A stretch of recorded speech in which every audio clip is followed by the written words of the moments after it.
sejam bem-vindos a mais uma aula da Comissão Programa PET.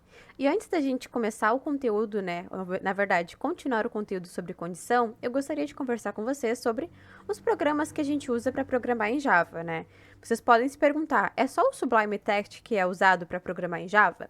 E a resposta é bem simples, não, gente? Existem muitos programas que podem ser utilizados para programação, Mas os mais específicos para Java são esses 6 aqui, que é o Sublime Text, que ele serve para qualquer programa, PHP, Java, Python, qualquer um. Então, ele é o mais geral e mais utilizado em programação. Um dia, se vocês forem programar, a probabilidade de vocês usarem esse programa é muito grande.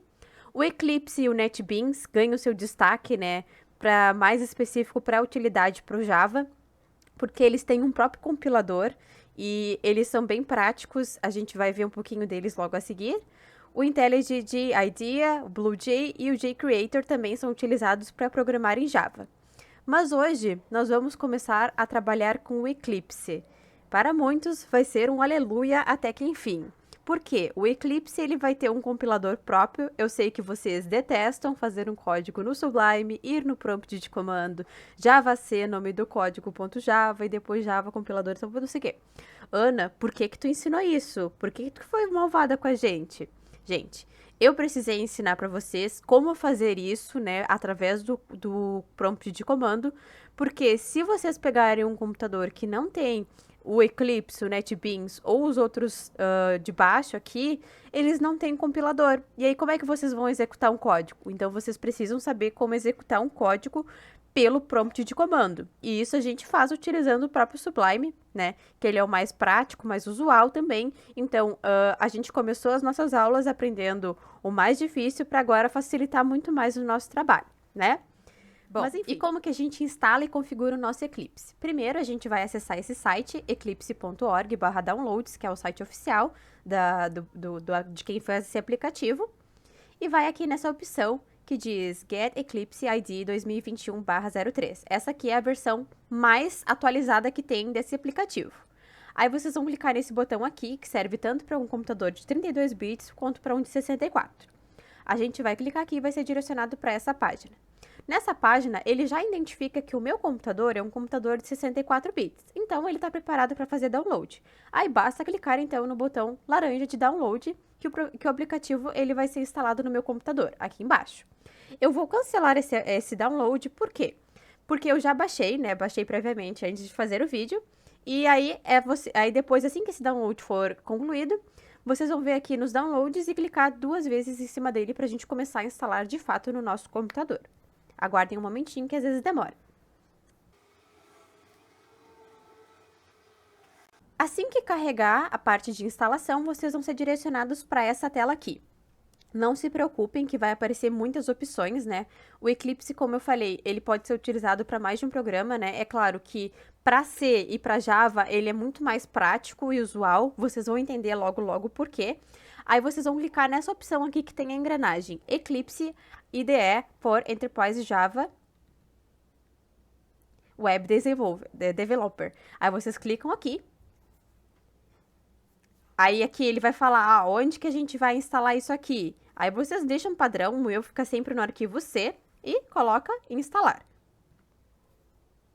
Aguardem, agora ele vai fazer toda a instalação. Aqui, ele vai falar sobre as políticas e não sei o que, então a gente só coloca aceitos. Aguardando então a instalação.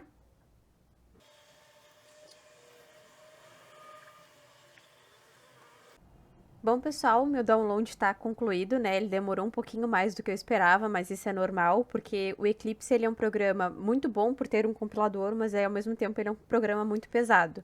Então, pode demorar um pouquinho, mas não se preocupem que ele vai baixar. Aí, clicamos aqui no Launch, para ele abrir. Vai demorar a primeira vez para carregar um pouquinho.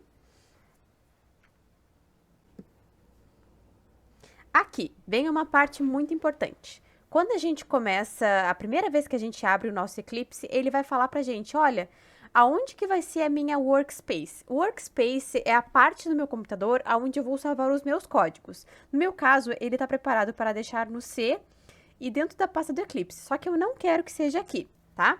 Então, eu vou em Browse para escolher onde eu quero, Vou escolher a minha partição. Eu gosto de colocar na FURG, dentro da pasta do PET, lá no programa PET, e vou deixar em códigos aqui. Por quê? Porque para mim é mais prático, eu sei que os meus códigos todos vão estar num lugar, mas isso cabe a vocês podem deixar no lugar padrão, mas eu sempre recomendo vocês deixarem numa pastinha direitinho que vocês sabem onde encontrar. Aí vocês vão, selecione isso aqui para não perguntar de novo, porque senão toda vez que vocês forem abrir o programa, ele vai mostrar essa mensagem, que no caso é desnecessária. A primeira vez que vocês selecionam, já tá direitinho. Aí coloca Launch. Espera novamente. Prontinho. O Eclipse abriu e ele vai mostrar essa página inicial aqui. Essa mensagenzinha sempre é a mensagem de boas-vindas, tem um tutorialzinho, mas vocês vão clicar no xizinho e fechar. Aqui ele vai falar sobre cookies, a gente coloca aceito. A gente vai fechar essa mensagenzinha, que são mensagens padrão do Eclipse. E é aqui que a gente vai trabalhar. E como que a gente vai criar, então, os nossos códigos, os nossos arquivos de Java? Tem duas maneiras de se fazer isso. Primeiro, a gente pode vir aqui, onde diz Create Java Project, ou vir aqui em File, vai em New Java Project. Aí ele vai falar, o que é esse Java Project, pessoal? É como se fosse a minha pasta, ou seja, minha pasta sobre condição, tá? Ele vai criar essa pasta para mim dentro do meu workspace, onde eu escolhi o meu workspace, que no caso está dentro da minha partição D, dentro da pasta do PET, do programa PET e do código. Aí eu vou colocar Finish e ele já vai criar, então, a minha pastinha lá direitinho. Aqui vocês podem colocar Don't Create, porque não é obrigatório. Ele estaria falando assim, dentro desse arquivo você já quer fazer um código? Não, mas a gente quer fazer do zero. Aqui está a nossa livraria, que a gente tinha comentado, que ela já vem incorporada dentro do Eclipse. E aqui a pastinha Source. Ana, o que é esse Source? Bom, vamos aqui. Ó, eu estou dentro da minha workspace, ou seja, eu estou dentro da minha partição D, dentro da pasta PET, programa PET no códigos. Aqui, ele criou essa pasta aqui, minha pasta de condição, que é o que eu criei lá no Eclipse.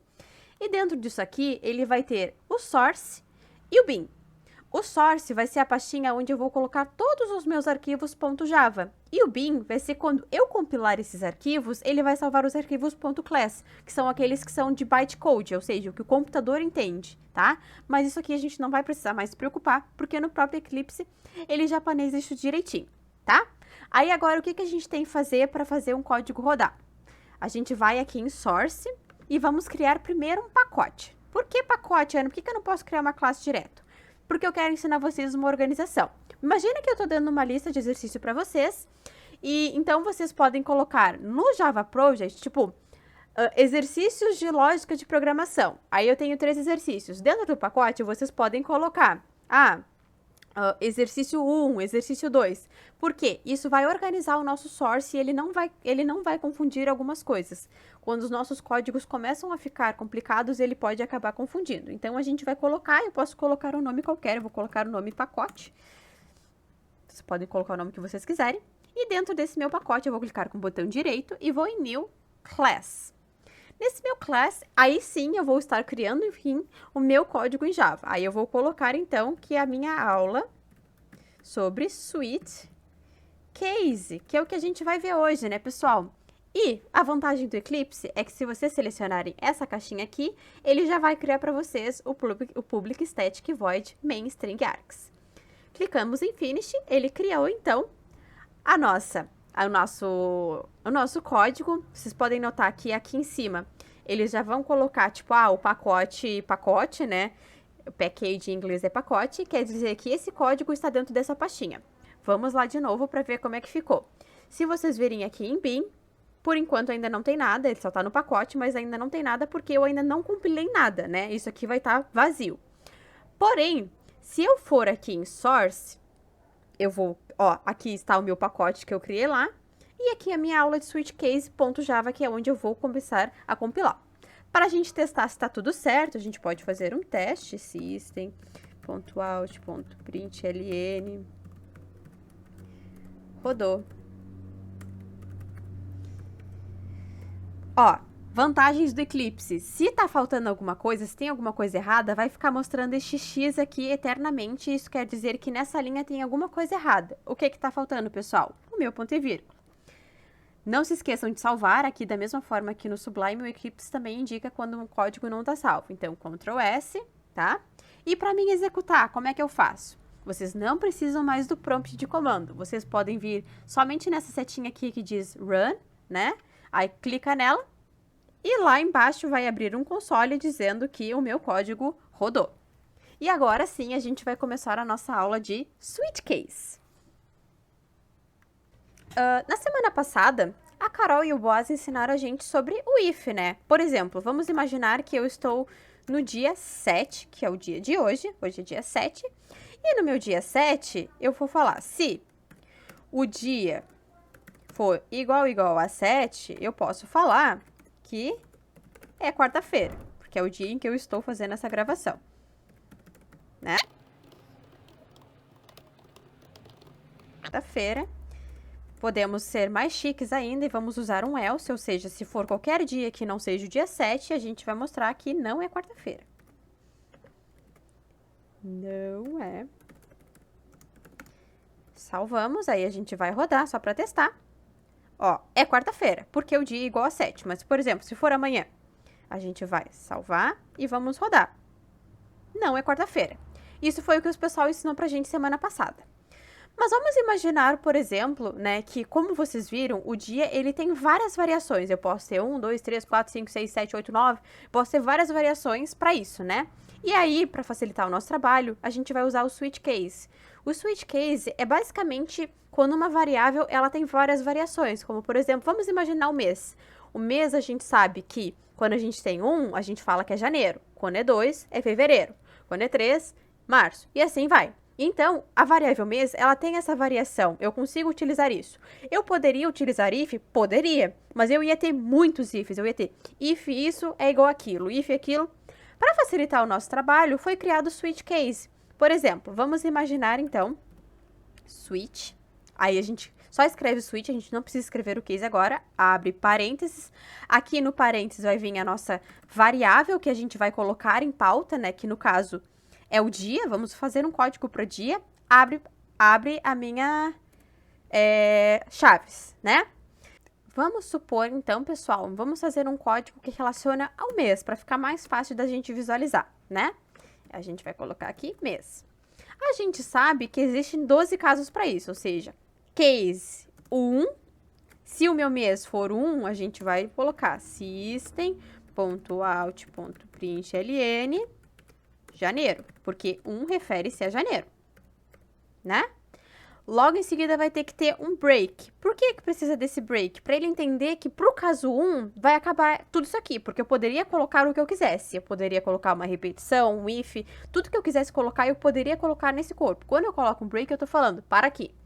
Aí a gente vai fazer, caso 2, vai ser system.out.println, vai ser o fevereiro. Opa. Fevereiro. Break de novo. E agora eu vou ser malandro e vou copiar isso 10 vezes, porque eu tenho 1, 2, 3, 4, 5, 6, 7, 8, 9, 10, tá? O meu caso, o 12, a gente sabe que é dezembro.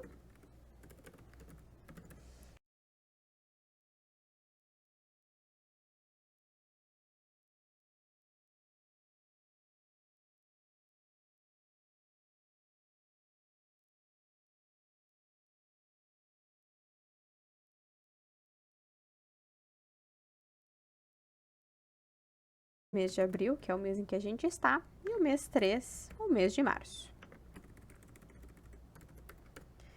Aí, lá embaixo, a gente vai ter ainda a opção, depois disso aqui, de colocar a opção default. Opa, default. O que isso quer dizer? Quer dizer que sim, ó, se nenhum desses casos for aceito, o que eu faço? Tipo assim, se a pessoa digitar 13, a gente vai ter que falar, olha, isso não é um mês. A gente vai falar pra ele assim, ó, se nenhum dos números digitados está entre 1 e 2, a gente vai falar que o número não refere-se a nenhum mês, tá? Aí depois, o default não precisa de break, ele é a última coisa que vem, tá? Mas precisa sempre da gente colocar os 2 pontos e direitinho. Aí a gente vai lá em cima e vamos colocar então que o mês é igual a 5 para a gente fazer o nosso teste. Vamos salvar. E então a gente sabe que o caso 5 tem que mostrar maio. Rodamos e ele disse que é maio. Mas supondo que eu botei o mês 25, que não existe nenhum mês no número 25. Ele vai lá e ele vai mostrar que o número não refere-se a nenhum mês, porque ele vai logo direto para o meu default. Ou seja, o switch case é como se fosse uma desconstrução do if para uma variável que tem mais de uma opção. Por exemplo, o mês. Ele tem a opção de ser 12 coisas.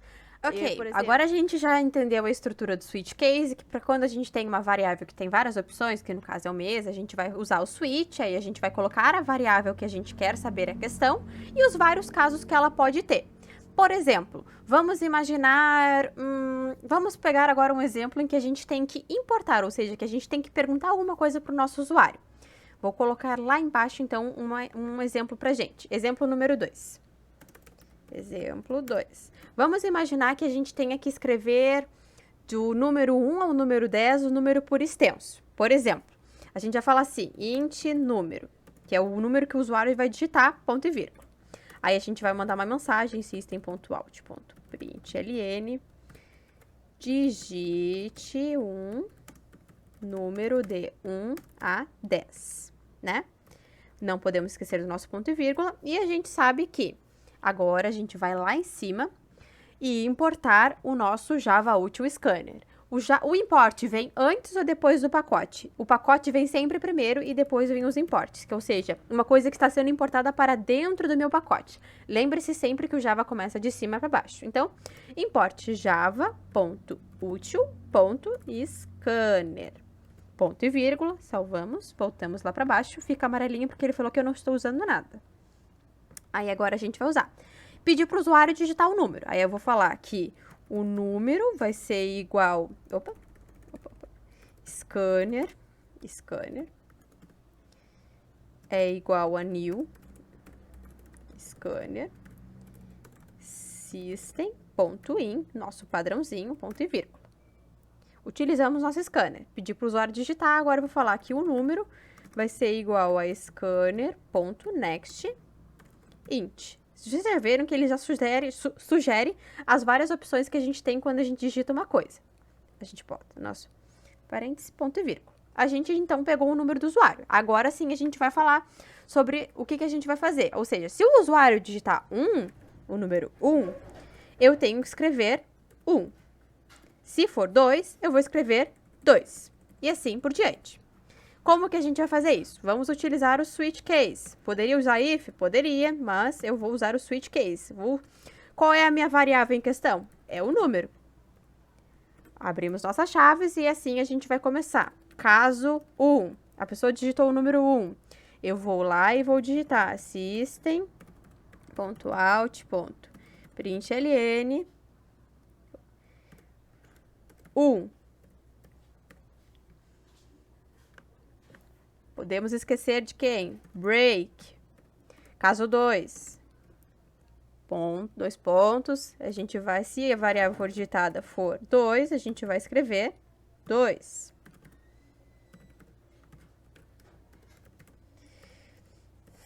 Break.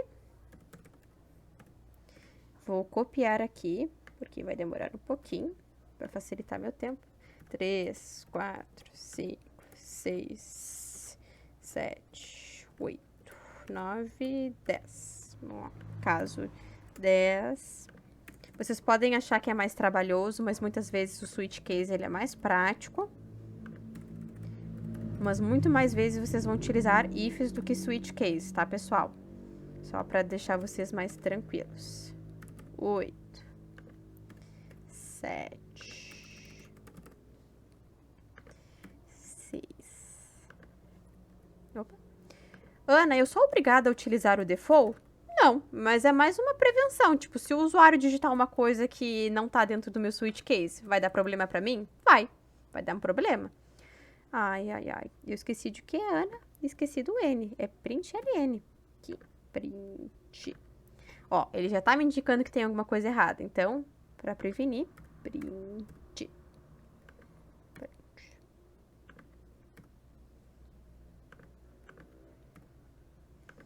Isso é o ruim do copia e cola. A gente tem que copiar e colar uma coisa que já está direitinha. Caso 5, o caso 4. E, por fim, o nosso caso 3. Vocês devem notar também que no Eclipse ele já está aceitando aceitos, então é outra vantagem do Eclipse. Vamos testar o nosso código? Eu vou só deixar aqui comentado para ele não executar essa parte do meu código, tá, pessoal? Ele vai executar só a partir do exemplo 2. Salvando aqui. Ai, aqui faltou meu N de novo. A vantagem também é sempre a gente ver onde estão os nossos erros. Não tem erro, então a gente pode executar. Vamos lá? Primeiro ele vai perguntar para mim, ó, digita um número de 1 a 10. Aí eu vou lá e vou botar 2. Vou clicar em Enter. Ele digitou o número 2. Ok, vamos rodar de novo. E se eu digitar um número que não tá aí dentro? Eu não botei default, botar 19. Ele não vai fazer nada. Por quê? Não tá dentro dos meus casos. Por isso que a gente sempre recomenda usar o default antes de terminar. Que aí, no caso, a gente pode colocar qualquer mensagem. O número digitado não está entre 1 e 10. O número digitado não está entre 1 e 10. Salvamos, vamos rodar de novo. Ó, digite um número de 1 a 10, aí eu vou digitar agora o número 58. O número não está entre 1 e 10. Rodando de novo. Vou digitar o número 6. Número 6, entendendo? Essa é a estrutura de um switch case. Ele é bem simples, tá? Vocês não se esqueçam que vocês podem colocar, se a gente quiser colocar um if aqui dentro, eu posso colocar qualquer coisa dentro do meu caso, que é baseado no tipo de coisa que vocês precisam, vocês podem estar utilizando. E a estrutura é bem simples. Não se esqueçam, então, de importar as coisas, criar os seus pacotes, e é isso. Obrigada e até a próxima aula.